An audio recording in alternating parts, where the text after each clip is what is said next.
In the mighty name of Yahuwah B'Hashem Yahweh Shai Yahushua Mashiach, I'm back with another word. So it is how the enemy attacks.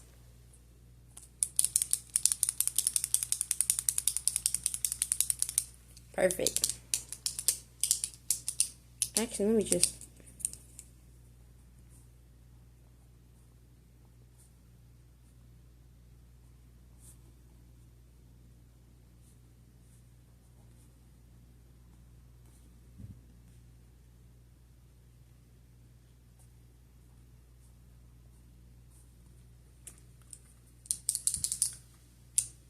So, how the enemy attacks. We're talking about undercover witches and warlocks.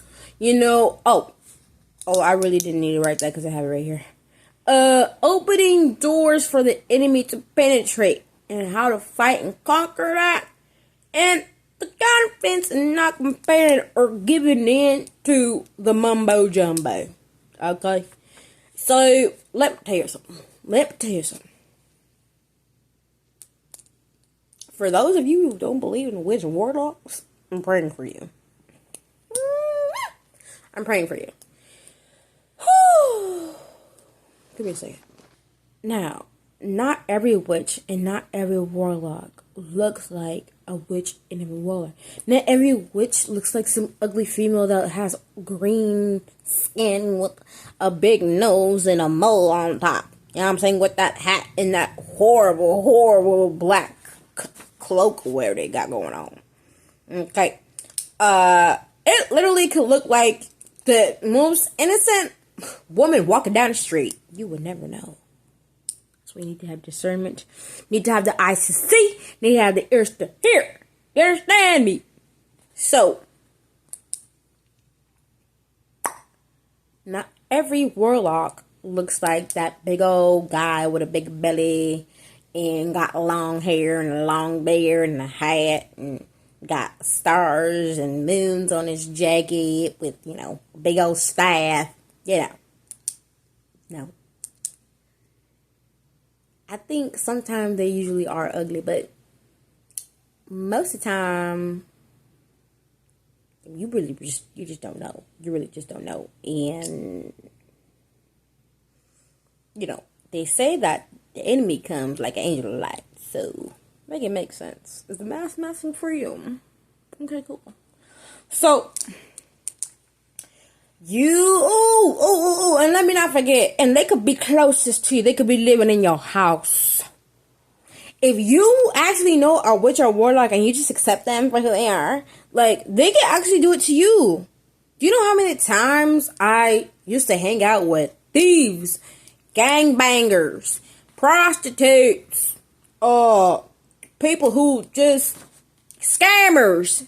They tried to prostitute me. They tried to beat me up. I fight. So, they try to scam me. Oh, I got stories. And I'm also going to do story times on here so that you guys can learn from my mistakes and my testimonies. Okay? But yeah, be careful. Be careful, because those are the same people that will do it to you. Okay? You're dealing with a hothead. That hothead will then one day turn hot on you. Okay, period. Be careful. Be careful. Be careful, baby. There's this one time this girl, she told me to run up on another girl. I told her I was going to beat her up, but I felt bad. Because when I looked at her in her eyes, she was just really scared. And I was just like, all right, I ain't going to do it. And this was when I was 13 or something. And so she stood there. She was just like, go beat her up. And I was just like, ugh. Went back, beat her up. And I guess I did damage because they said she had a black eye. But I did call her one day. I was really, really crying, really, really bad. And I said, I'm so sorry for what I did to you. I really am sorry. But guess what? After that, I ended up running on I ran up on the same girl who taught me how to run up on that little girl. Karma ain't nice. Like I say, be careful who you hang around. Through the grace of God, I'm healed. And I'm most definitely not that girl I used to be. Don't make me get there. No, I'm just kidding. God is good. I can't get there. God is good. He'll whip me. He'll whip me. So I can't get there anyways, because I'm not trying to get punished. But okay, anyways, careful who it is. Okay, you got a homegirl. She be like, I read cards. Let me read your hand. She's the same one who don't want to see you happy with your man. She the same one who don't want to see your business prosper. She the same one who don't like how pretty you are. She the same one. Okay, that don't want to see you have the baby, that don't want to see you just do great things in life. She gonna be the one that you be like, okay, girl, well, what's up? Read this cards, do this, do that. You trying to look into other people's lives? Get out of that. Don't do it, cause they're gonna do it to you. I'm trying to tell you right now. Okay, opening the door for the enemy to penetrate. That's what backsliding. That's fighting. That's getting real drunk. Don't do it. That is, taking drugs, just being at the wrong place at the wrong time, being with the wrong people. Don't do it. You really got not do that. Okay, you got to stay out the way, because the Lord wants you to be underneath his wing so he could be protecting you at all time. Okay, and how to fight and conquer that. So you most definitely can pray right then and there. Daddy also loves when you communicate telepathically. So just pray to him, like, Daddy, I know what's going on. Get him, da-da-da-da. Another thing is when in video 2 of fasting and praying, remember that prayer that I told you about, dismantling the body of the enemy, okay? That's another way to fight. Fasting, of course, just doing the right things to prevent that from even happening, okay? Confronting them, rebuking them, and just denying your flesh as well. That's going to help you not fall into temptation, okay? And then you also have counterfeits, and not comparing yourself to them or giving in to their and not giving them power, and not being a buffoon with them. So what that entails is like your kingdom spouse will have you and another person, and that other person will be like on their fleshly level type thing. Like y'all both low key are similar, but he like because of that, like y'all both may got booty, y'all both may got a small waist, y'all both may be artistic, y'all both may kind of be like quirky and weird in a way, but you're more down to earth, and that person is just like not it. But I'll say this, always and you'll know that this is a real counterfeit because you'll feel threatened, but that's just the enemy trying to have you pay attention. That's the enemy trying to distract you from praying and fasting and standing in the gap for your husband. Because what that does is like, okay, so you want to go there? Okay, cool, I'm done with you. I don't want to be with you. It is what it is. Da da da da. You'll have to find out the hard way. But you have to understand your husband doesn't know what he's doing. You have to understand your wife doesn't know what she's doing. Okay, that ex is what he's supposed to be, X out. So what you're supposed to do in this situation is, pray for her. Don't tell her nothing. Don't tell her nothing, because at the end of the day, she's just going to be like, oh, you're really jealous, and like blah, blah, blah, blah, and blah, blah, blah, blah, whatever. But just stand in the gap and pray for her and bless her. Ask God to just bless her to be wise and make wise choices, okay?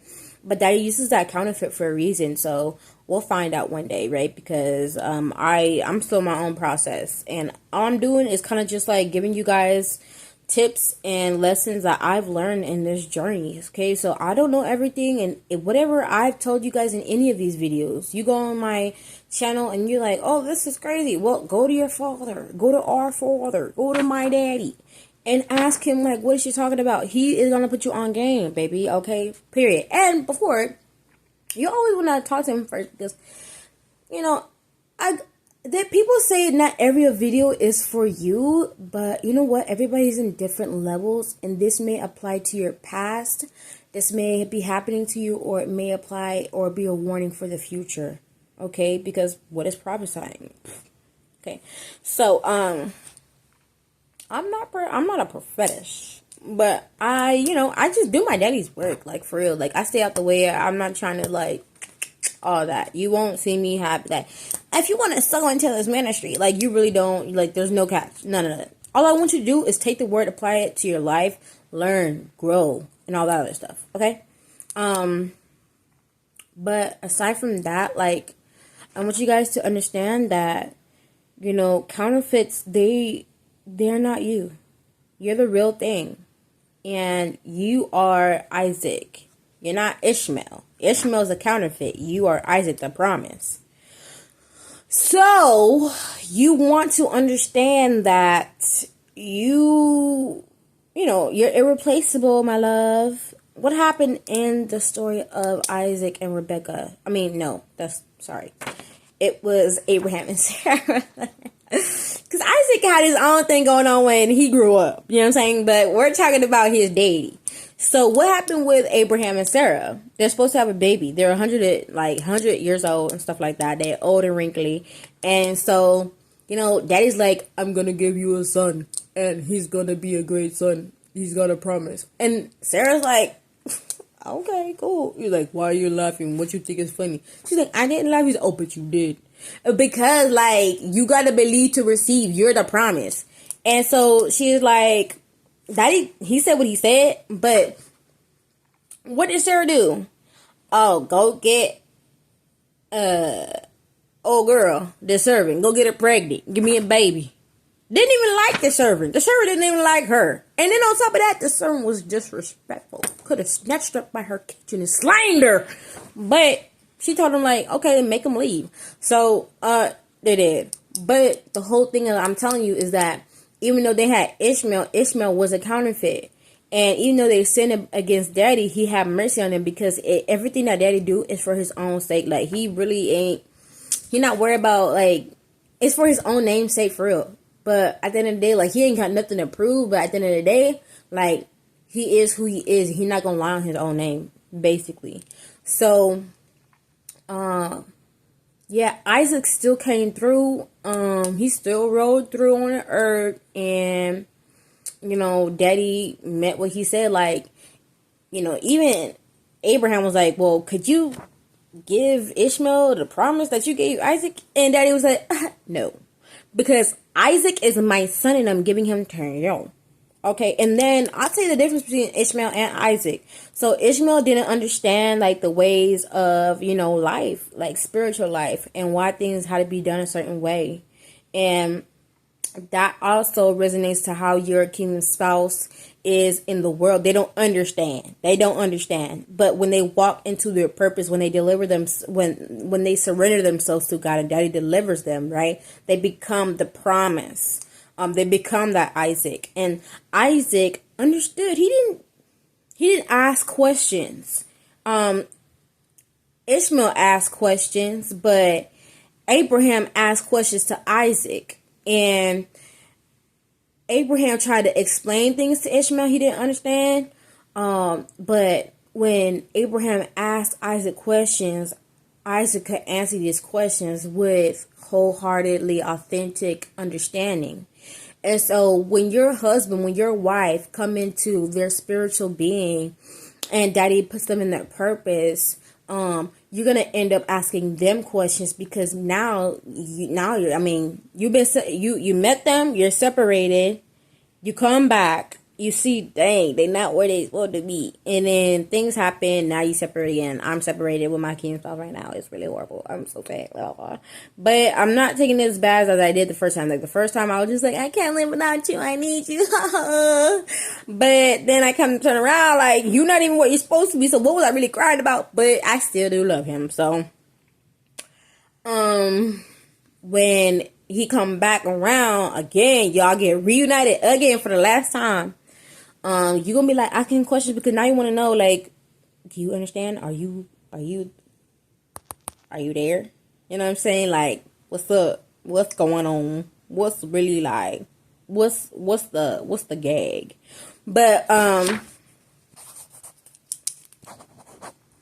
you want to know, like, do you understand? Like, you're just trying to check up and make sure that they are where they are. And like I said, Isaac understood more than a regular baby should because he's the promise. Ishmael didn't know nothing because he was a counterfeit, little snooky butt, but God still blessed Ishmael. And God's still going to bless some counterfeits because your kingdom spouse is not their kingdom spouse. Okay? But they got their own kingdom spouse that, they don't know about or they do know about. Who knows? You know what I'm saying? But I'll say this.